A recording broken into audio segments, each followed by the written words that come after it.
चैत्यवन्दन सूत्रस्य व्याख्येयमभिधीयते दुःखारी ભગવાન હરિભદ્રેશ્વરી મહારાજ ચૈત્યવંદન સૂત્રની અંદર આવતા ચૈત્યવંદનની વિધિની અંદર આવતા જે દંડક સૂત્રો છે એક પછી એક આવતા જાય અને શાસ્ત્રોએ દંડક સૂત્ર કીધા છે. એટલે નમુત્થુણમ પછી જાવંતી આવે, જાવંત કેવી સાવું આવે, એના શાસ્ત્રોએ આ રીતની ભૂમિકા બતાડેલી છે. અને એ નમુત્થુણમ સૂત્ર જે સૌથી પહેલું આવે છે, જેની અંદર તમને મેં પહેલાં જ કીધેલું હતું, શક્રસ્તવ આનું નામ આપવામાં આવેલું છે. અને એ શક્રસ્તવ એટલે મર્ત્યલોકની અંદર પરમાત્માનો આત્માનો પ્રવેશ થાય છે. અને સૌથી પહેલાં પરમાત્માની સ્તવના કરવાનો અધિકાર શક્રેન્દ્રને પ્રાપ્ત થયો છે. દુનિયાને ખબર જ નથી કે મર્ત્યલોકની અંદર પ્રભુના આત્માનો પ્રવેશ થયો. સૌથી પહેલી ખબર આ સંસારની અંદર મર્ત્યલોકની અંદર આવતા તીર્થંકર દેવના આત્માની ખબર કોને પડે છે? તો શાસ્ત્રો કહે છે શક્રેન્દ્રને પ્રાપ્ત થાય છે. અને શક્રેન્દ્રને સિંહાસન ચલિત થાય છે. ધર્મ મહાસત્તાની આ ગોઠવાયેલી એક વ્યવસ્થા છે.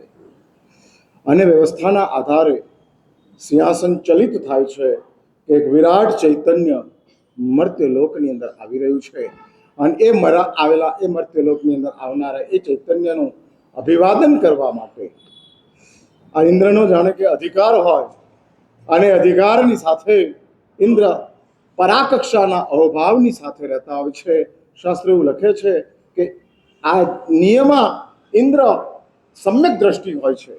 નિયમા સમ્યક દ્રષ્ટિ એટલે જેની પાસે સમ્યક દર્શન હોય તે જ ઇન્દ્ર બની શકે છે.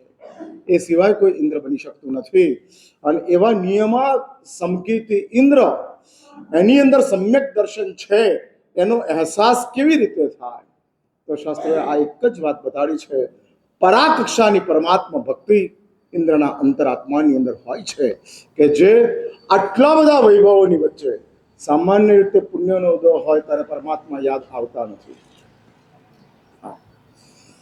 પાપના હૃદયની અંદર ભગવાન યાદ આવે એટલે આપણે ત્યાં કીધું છે, દુઃખમાં સાંભળે રામ, સુખમાં સાંભળે સોની.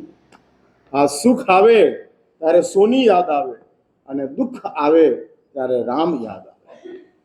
પણ ઇન્દ્રના જીવનની અંદર તો પરાકક્ષાનો પુણ્યનો ઉદય છે, સર્વોત્કૃષ્ટ પુણ્યનો ઉદય છે. જે પુણ્યના ઉદયની તોલે ચક્રવર્તીઓના પણ પુણ્ય નથી આવતા, એવો ઉચ્ચ કક્ષાના પુણ્યના ઉદયની સાથે જ્યારે ઇન્દ્ર દેવલોકની અંદર હોય અને તે વખતે પણ પરમાત્મા ભૂલાયા ન હોય, આ કોન્ટ્રાસ્ટ છે. ભગવાન ત્યારે જ યાદ આવે સામાન્ય ભૂમિકાની અંદર છે કે જ્યારે આપણા જીવનની અંદર દુઃખો આવી ગયા, આપત્તિઓ આવી ગઈ, પરેશાનીઓ ઊભી થઈ અને પરમાત્મા યાદ આવી જાય એ બને. કારણ કે હવે આશ્વાસન માત્ર પરમાત્મા છે, એ સિવાય કોઈ નથી. હા, એ સિવાય કોઈ નથી. અને માટે જ વેદનાની અંદર પ્રાર્થના જ આધાર છે. જ્યારે તમારો સમય વેદનાનો પસાર થઈ રહ્યો છે ત્યારે માત્ર પ્રાર્થના એ જ આપણા માટે આધાર છે. માટે જ વર્તમાન જગતની અંદર સર્વત્ર આ પ્રેયરની એક ભૂમિકા બતાડાઈ છે, પ્રાર્થના કરતા જાઓ. હા, પરમાત્માની સાથે જોઈન્ટ થતા જાઓ. ભલે કદાચ એક 5 મિનિટને માટે એવી કલ્પના કરો, સંપૂર્ણ નાસ્તિક હોવાના કારણે એવી કલ્પના કરો કે ઈશ્વર નામનું તત્વ આ સંસારમાં છે જ નહીં, માની લો. છતાંય આપણા જીવનની અંદર જો આપણે વિષમ પરિસ્થિતિની અંદર પોઝિટિવિટીને જીવંત રાખવી હશે તો માત્ર એક જ માર્ગ છે કે આવી કોઈ શરણાગતિ આપણી પાસે હશે તો જ તે શક્ય બને છે. અને માટે જ પરમાત્માની પ્રાર્થના અને ઇન્દ્રના જીવનની અંદર પરાકક્ષાની પરમાત્મા ભક્તિ છે. સર્વોચ્ચ કક્ષા અને સર્વોચ્ચ કક્ષાની પરમાત્મા ભક્તિ હોવાના કારણે જાણે કે ધર્મ મહાસત્તાએ ઇન્દ્રને શાશ્વત રાઈટ આપી દીધો. શાશ્વત. એવું ક્યારેય આશ્ચર્ય બન્યું નથી કે ઇન્દ્રના પહેલા કોકે મર્ત્યલોકમાં આવેલા ભગવાનની પ્રાર્થના કરી હોય. ક્યારેય એવું આશ્ચર્ય બન્યું નથી. ભગવાનના ચેવન પછી દિવસો પસાર થઈ ગયા પછી ભગવાનના ચેવનનો ખ્યાલ આવે એ બન્યું છે ભગવાન મહાવીરના સમયની અંદર. પણ ભગવાન મહાવીરના સમયની અંદર પણ ઇન્દ્ર સિવાય કોઈને પહેલી તો ખબર પડી જ નથી કે પરમાત્મા મર્ત્યલોકમાં પધાર્યા છે. 82 દિવસ પસાર થઈ ગયા. દેવલોકની અંદર ઇન્દ્રો કેટલા? 64. તો 64 ઇન્દ્રોમાં કોઈએ અવધિ જ્ઞાનનો ઉપયોગ નહીં મૂક્યો હોય આ 82 દિવસની અંદર. અસંખ્ય સમકીર્તિ દેવો દેવલોકની અંદર જે પરમાત્માના પરમ ભક્તો હોય છે, અને એવા પરમાત્માના પરમ ભક્તો દેવોએ પણ કોઈ ઉપયોગ નહીં મૂક્યો હોય. અનેક દેવો તીર્થોની યાત્રા માટે જંબુદ્વીપ, ભરત ક્ષેત્ર, પાલિતાણા સુધી પહોંચ્યા હશે, પણ એ લોકોએ પણ પરમાત્માના અવતરણ થયું છે એની નોંધ એ લોકોએ પણ લીધી નથી, અને 82 દિવસ પસાર થઈ ગયા. માટે જ શાસ્ત્રો કહે છે કે પરમાત્માનું એવું એક નીચ ગોત્ર કર્મ હતું. મુખ્યમાં સૌથી મુખ્ય કારણ આ શાસ્ત્રોએ બતાવ્યું છે. શા માટે ઇન્દ્રોને ખબર ન પડી, સિંહાસન ચલાયમાન ન થયું? કારણ કે એક જ ભગવાનના આત્માની અંદર. એટલે તમે વિચાર કરો, કર્મની તાકાત શાશ્વત વ્યવસ્થાઓને પણ સાઈડ ટેક કરી દેવા. અનાદિકાળથી ચાલી આવતી એક શાશ્વત વ્યવસ્થા જે હતી, શાશ્વત, કે જેમાં કોઈ ચેન્જ ન થઈ શકે. સૂરજ ઉગે નહીં, એ જેમ ન ઉગે એવું ન જ બને, એ શાશ્વત વ્યવસ્થા છે. પાંચમા આરામે સૂરજ ઉગશે, છઠ્ઠા આરામે સૂરજ ઉગશે, નહીં ઉગે એવું નહીં બને. પણ એવી જ એક શાશ્વત વ્યવસ્થા છે. એવી જ આ શાશ્વત વ્યવસ્થા છે કે પરમાત્મા ગર્ભમાં આવે, એની સાથે ઇન્દ્રનું સિંહાસન ચલાયમાન થાય, પણ એ શાશ્વત વ્યવસ્થાને પણ આખી આખી કર્મ શક્તિ તિતર ભીતર કરી નાખશે, બદલી નાખે છે. કર્મની તાકાતને સમજી રાખજો. જ્યાં સુધી સંસારમાં છો, જ્યાં સુધી શરીર છે, ત્યાં સુધી કર્મ પાવરફુલ છે. શરીર અને સંસાર આ બે જ્યાં સુધી છે ત્યાં સુધી કર્મની તાકાત છે. અને પેલો સંસાર જાય છે તોય શરીર છે, અને શરીરની અંદર રહેલું તાકાત કર્મની હોવાના કારણે 56 વર્ષની ઉંમરે પરમાત્મા મહાવીરના આત્માને અશાતા વેદનીય કર્મનો ઉદય થયો. એટલે શરીર અને સંસાર, સંસારનો અર્થ જ છે દોષો તે જ સંસાર. દુઃખ એ સંસાર નથી, દોષ તે સંસાર છે. હા, દુઃખ તો આઈટેમ છે, દોષ એની પેટેન્ટ છે, જેમાંથી દુઃખ પેદા થાય છે. એટલે સંસાર દુઃખ નથી. ભલે આ સંસાર દુઃખમય હોય, પણ સંસાર તે દુઃખ નથી, સંસાર તે દોષ છે. એટલે આપણા પોતાના જ કામ, ક્રોધ, અહંકાર, ઈર્ષ્યા, અસૂયા, કાવા, દાવા, જૂઠ, ચોરી, આ બધા દોષો છે.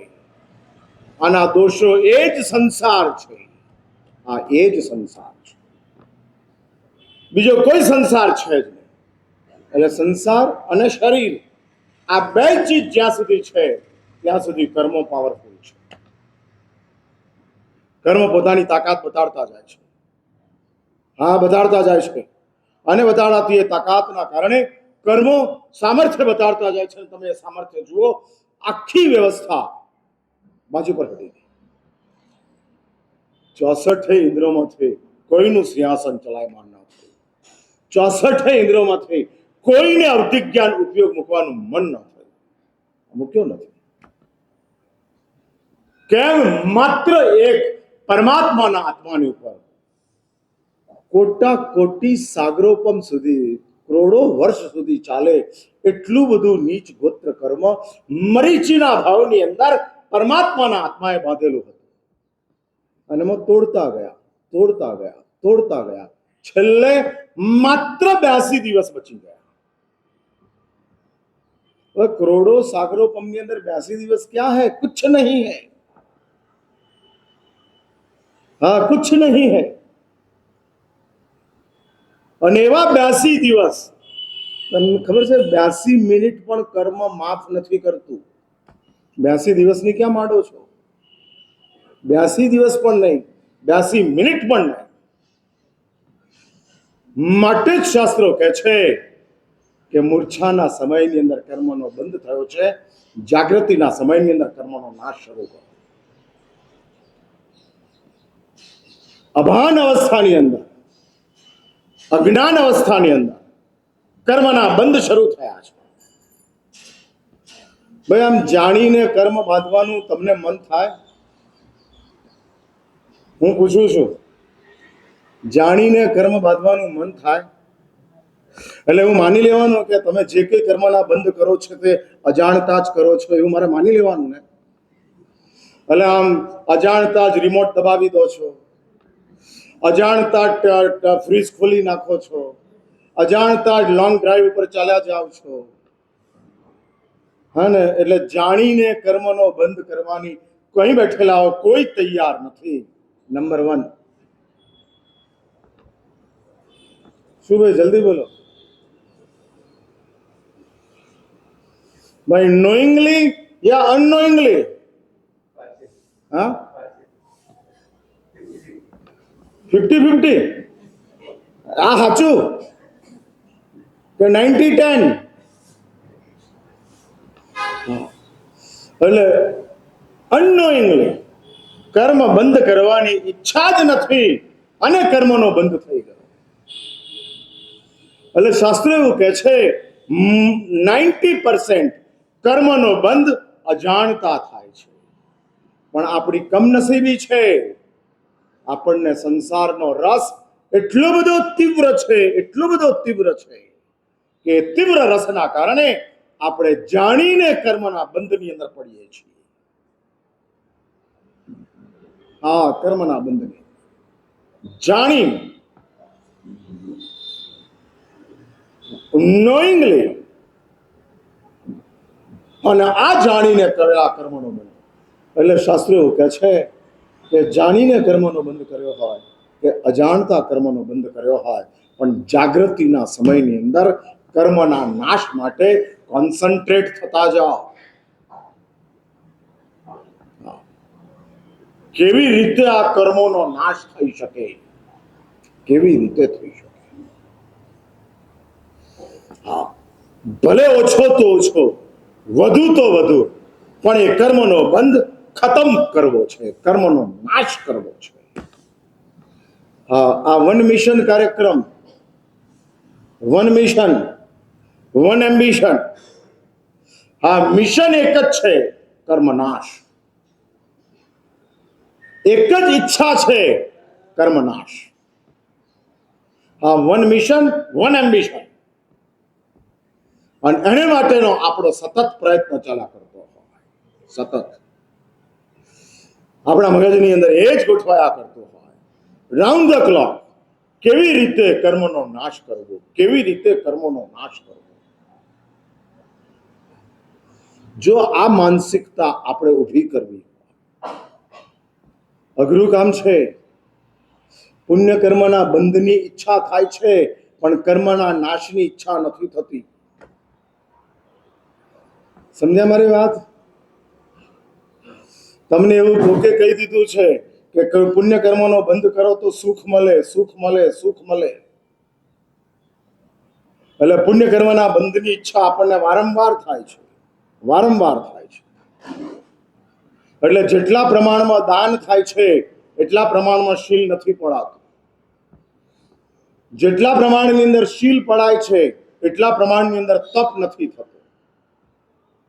જેટલા પ્રમાણમાં તપ થાય છે એટલા પ્રમાણની અંદર ભાવોની વિશુદ્ધિ આવતી નથી. સૌથી વધુ દાન, કારણ કે પુણ્યનો બંધ દાનથી થાય છે. પછી એ કોઈ પણ દાન હોય, જ્ઞાનનું દાન હોય, ધનનું દાન હોય, અભયનું દાન હોય, મદદનું દાન હોય, પણ એ દાનથી પુણ્ય કર્મનો બંધ થાય છે. તમે આપો છો એ જ તમારી સત પ્રવૃત્તિ છે. આપવું, હો, ફેંકવું નહીં. હા, એટલે વધેલી રસોઈ ફેંકી દેવી એ તો અસત પ્રવૃત્તિ છે, પણ વધેલી રસોઈ આપવી એ સત પ્રવૃત્તિ છે, શુભ પ્રવૃત્તિ છે. એટલે આપવું એ સારી વાત છે. ગાળ આપીએ સારી નહીં, પછી એ લખી રાખજો પાછું. હા, આપણે ગાળ આપીએ એ સારી કહેવાય, આપવું સારું છે.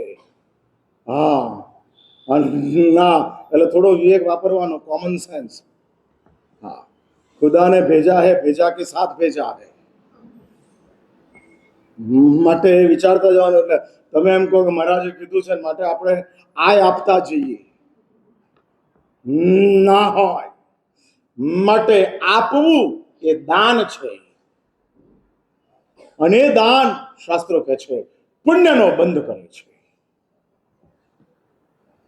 અને પુણ્યના બંધ દ્વારા એટલે જ દાન વિપુલ પ્રમાણની અંદર થાય છે. જૈન અજૈન સર્વત્ર ચાલે છે, આ સર્વત્ર ચાલે છે. અને પછી શીલ આવે છે. શીલમાં મેળવવાનું છે, આપવાનું નથી, મેળવવાનું છે. સદાચાર મેળવવાનું છે, શુદ્ધિ મેળવવાની છે. અને જે મેળવવાનું છે ત્યાં આગળ સંખ્યા ઓછી થાય છે. આપવામાં સંખ્યા વધારે છે, લેવામાં સંખ્યા વધારે છે, પણ મેળવવાની બાબતની અંદર પોતાને પોતાના પગ ઉપર કુહાડો મારવો પડે છે. તમારી ઈચ્છાને તમારે કંટ્રોલમાં લેવી પડે છે. શીલનો અર્થ જ છે ઈચ્છાને કંટ્રોલમાં લો. બહુ વાઇડ એંગલથી હું આ વાત કરું છું. હા, બહુ વાઇડ એંગલ. કંટ્રોલમાં. હા, શોપિંગ કરવા ગયા અને 5 સાડીઓ જોઈ, 5 લેવાનું મન થયું. અશીલ છે, અશીલ. અને માટે જ કહે છે ઈચ્છાઓનું કંટ્રોલ, એનું નામ શીલ છે.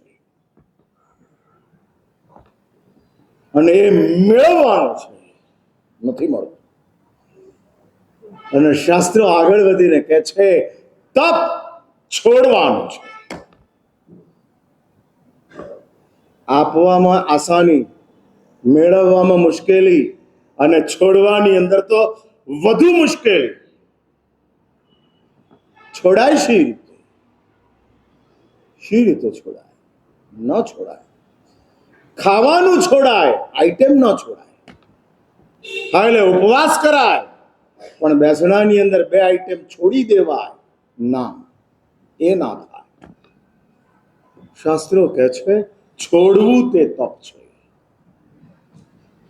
આ ત્યાગની ભૂમિકા છે, ત્યાગની ભૂમિકા. અને અનુભવવું તેનું નામ ભાવ છે. અનુભવ પ્રગટ થાય. શિવમસ્તુ સર્વ જગત અધમાધમ અધિકો પતિત મુझ सम अवर न कोई, मेरे से बुरा और कोई नहीं. અને આ ભાવનો અનુભવ થતો જાય, અનુભવ થતો જાય. સચ બાત. એટલે ભાવ તે જ છે કે જે અનુભવની અંદર જાય. હા, અનુભવની ભૂમિકાની અંદર જાય, અનુભવની ભૂમિકા. આંગળીએ દાજે નહીં તો જીભ દાજવાની તો વાત જ ક્યાં છે? હા, તમે કહો મારા સાહેબ ગરમ છે, લાભ આપો, લાભ આપો, અને એમાં આંગળીએ દાજતી નથી. આપણા ભાવ કેવા? આંગળી દાજે એવા ખરા? પછી જીભ દાજવાની વાત, પછી છાતીને શેક થવાની વાત. આંગળીએ દાજતી નથી તો જીભ ન દાજે, અને જીભ ન દાજે તો છાતીને શેક ક્યાંથી થાય? ભાવ તો એવો હોય, એવો હોય કે જે ભાવ અનુભવની ભૂમિકાની અંદર પહોંચી જાય. હા, હા, અનુભવની ભૂમિકાની અંદર. અને એવું એક કલ્પાંત શરૂ થાય, અધમાધમ અધિકો પતિત મુझ सम अवर न कोई. મુझ સરીખા મેવાસીને પ્રભુ જોતું તારે.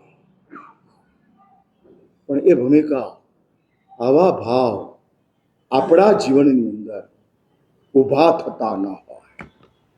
એટલે દુનિયાની અંદર સૌથી દુર્લભ ચીજ જો કોઈ હોય તો તે ભાવની ભૂમિકા છે. દુર્ભાવોમાં જેટલો આનંદ થાય છે એટલો ભાવમાં આનંદ થાય છે. સવાલ સમજાયો? ડ્રિંક્સ પીતા પીતા જે આનંદ થાય છે એ પ્રક્ષાલ કરતા આનંદ થાય છે.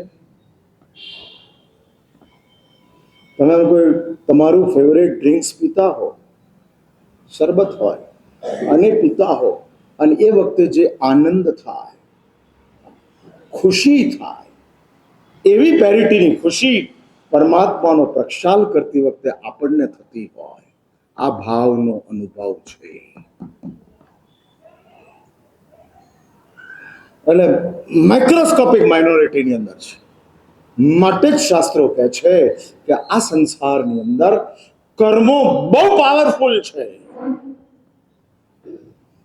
દુનિયાના માનવોને કર્મોની સમજ પ્રાપ્ત થઈ જ નથી, અને બિચારા કર્મ બંધ કે કર્મ નાશ એના સાયન્સ સુધી તે પહોંચ્યા જ નથી.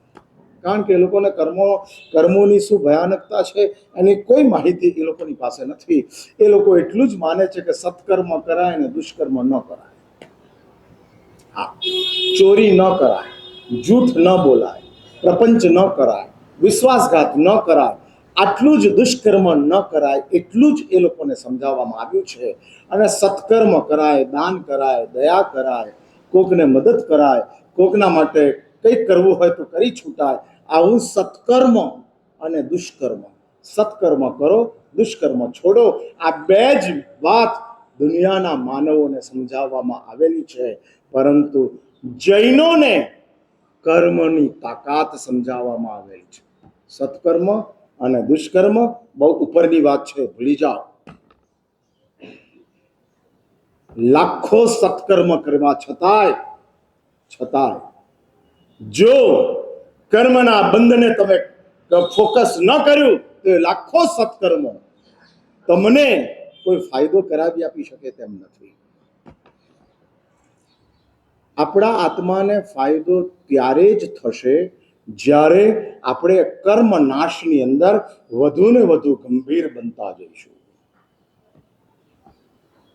જો જીવન માટે સત્કર્મ બરાબર છે, આત્મા માટે તો કર્મ જ મહત્વના છે. અને કર્મોની ચાલતી જે ભયાનકતાઓ છે, પરમાત્મા મહાવીરના આત્માને પણ બે પ્રસંગો ભગવાન મહાવીરના જીવનમાં એવા છે કે જેની અંદર કર્મએ પોતાની સંપૂર્ણ તાકાત મહાવીરના આત્માને બતાવી દીધી. 82 દિવસ નીચ ગોત્રએ મહાવીરને દેવાનંદાની કુક્ષીની અંદર પૂરી રાખ્યા, અને 6 મહિના અશાતાનો ઉદય કરી વિતરાગતા પછી પણ કર્મ મહાસત્તાએ કીધું, महावीर आपने भले हमको खत्म कर दिया, अभी भी हमारी ताकत है, हम कुछ कम नहीं. हाँ, कुछ कम नहीं. દાંતમાં ભરાયેલા દાણાની તાકાત કેટલી? દાંતમાં ભરાયેલો દાણો જે છે, વલિયારીનો દાણો, સમજો કે અડધી વલિયારીનો દાણો દાંતમાં ભરાયો છે, એની તાકાત કેટલી? હા, ન નીકળે ત્યાં સુધી જીભ ત્યાં જ હોય ને, મન પણ ત્યાં જ હોય ને, અને સતત ચાલે, નથી નીકળતો. આ ટૂથબ્રેક લીધી તોય નથી નીકળતો, કોગળા કર્યા તોય નથી નીકળતો, અને રાતે એમાં ઊંઘી ગયા, સવારે ઉઠ્યા અને તોય પેલો ત્યાં જ બેઠેલો હોય. હા, સવારે 7 મકાર પહેલા એ ચાલુ થઈ જાય. હા, આ છે, આ તાકાત છે. અને 6 મહિના 180 દિવસ સુધી અશાતા વેદની એમાં ફેંકી દીધા. માટે જ શાસ્ત્રો કહે છે કે આ કર્મ જ્યાં સુધી સંસાર છે, જ્યાં સુધી શરીર છે, ત્યાં સુધી કર્મો આપણને છોડનાર નથી. અને એટલે જ શાસ્ત્રો આ ભૂમિકાને બતાડતા જાય છે. મને માટે જ શાસ્ત્રો કહે છે કે પરમાત્માનો આત્મા જ્યારે મર્ત્યલોકમાં અવતરિત થાય છે અને ત્યારે સૌથી પહેલી સ્તુતિ શક્રેન્દ્ર કરે છે, કેમ કે પરમાત્મા પ્રત્યેની પરાકક્ષાની ભક્તિ છે. અને એક વાત બીજી સમજી રાખજો, ભક્તિ જો કરવાની હોય તો તે માત્ર ભગવાનની જ થાય. અનકન્ડિશનલ સરેન્ડરશીપ, જેના તમે ક્યાંય કોઈ મિસ્ટેક શોધી શકો તેમ નથી. અને માટે જ આ પરમાત્મા, શાસ્ત્રો કહે છે, નમુત્થુનમ સૂત્રની અંદર પંક્તિ આવે છે, પુરુષોત્તમાણ, પ્રભુ સંસારના તમામ પુરુષોની અંદર સર્વોત્તમ છે. શું આપણું સદભાગ્ય છે, શું સદભાગ્ય છે કે મહેનત વિના ભગવાન મળ્યા અને ઈચ્છા વિના ભગવાન હચવાઈ ગયા. બરાબર ને? હા, તમે જૈન બનવાની ઈચ્છા હતી એટલે થઈને થયા કે ઈચ્છા વિના ભગવાન હચવાઈ ગયા? મહેનત વિના. ગૌતમને ભગવાન મેળવવા માટે 50 વર્ષ રાહ જોવી પડી. કુમારપાળને ભગવાન સુધી પહોંચવા માટે 55 વર્ષ સુધી રાહ જોવી પડી. હરિભદ્ર પુરોહિતને પરમાત્મા સુધી પહોંચવા માટે 25-30 વર્ષ સુધી વેઇટ કરવું પડ્યું. ત્યારે એને પરમાત્માની ઓળખ પ્રાપ્ત થઈ, પ્રભુ પ્રાપ્ત થયા, અને આપણને જન્મથી પરમાત્મા પ્રાપ્ત થઈ ગયા. ભાઈ સાચું બોલો, આ સદભાગ્યને તમે કેટલું તમારા અંદર જોઈ રાખો છો? આ પ્રાપ્ત થયેલું પ્રભુ જન્મથી પ્રાપ્ત થઈ ગયા. ये कैसे मिरेकल हो गया? कितना बड़ा चमत्कार कि जिस चमत्कार में जन्म से परमात्मा की प्राप्ति हो गई. જેના માટે ગુર્જરેશ્વર કુમારપાલને 55 વર્ષ લાગ્યા છે, અને પ્રભુ આપણને જન્મથી પ્રાપ્ત થઈ ચૂક્યા. અને આ પરમાત્મા એના વિશેષતાઓને સમજાવવા માટે ભગવાન માટેનો સદભાવ જીવંત રહે એટલા માટે નમુત્થુનમ સૂત્રની અંદર પ્રભુની વિશેષતાઓ પ્રદર્શિત કરવામાં આવે છે કે શું પરમાત્મા છે. આના એક જ એવું વ્યક્તિત્વ છે કે જ્યાં આગળ વિશેષણો નાના લાગે. અમારા જેવાઓને અપાતા વિશેષણો મોટા હોય, અમે નાના હોઈએ, પણ પ્રભુને અપાતા વિશેષણો નાના હોય, પ્રભુ મોટા છે. હવે આ પુરુષોત્તમ શબ્દથી ઉપરનો કોઈ શબ્દ મળતો નથી, માટે શાશ્વત સૂત્રની અંદર પુરુષોત્તમાણામ શબ્દથી સમાધાન કર્યું છે. એટલે તમામ વિશેષણો ભક્તોનું સમાધાન છે, પરમાત્માને ન્યાય નથી.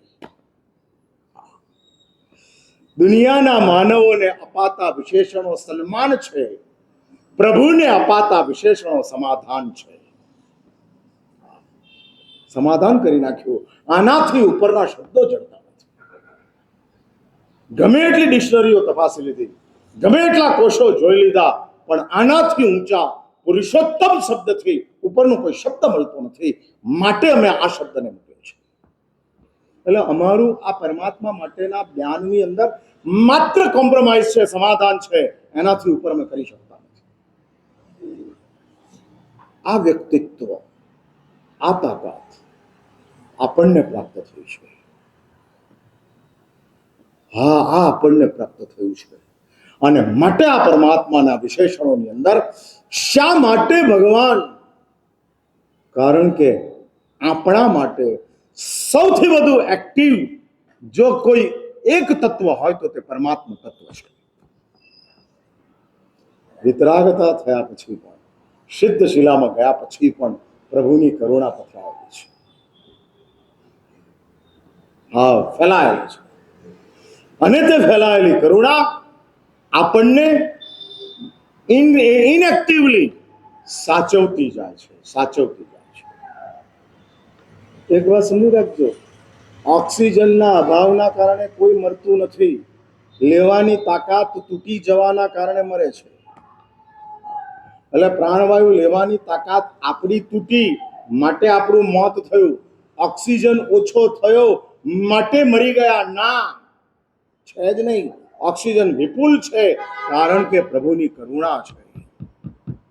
અને આ તાકાત એ કર્મોની છે કે શરીર ઓક્સિજનને લે છે, એ કર્મના કારણે લે છે. અને કર્મની તાકાત તૂટે છે, કરુણા ક્યારેય તૂટતી નથી.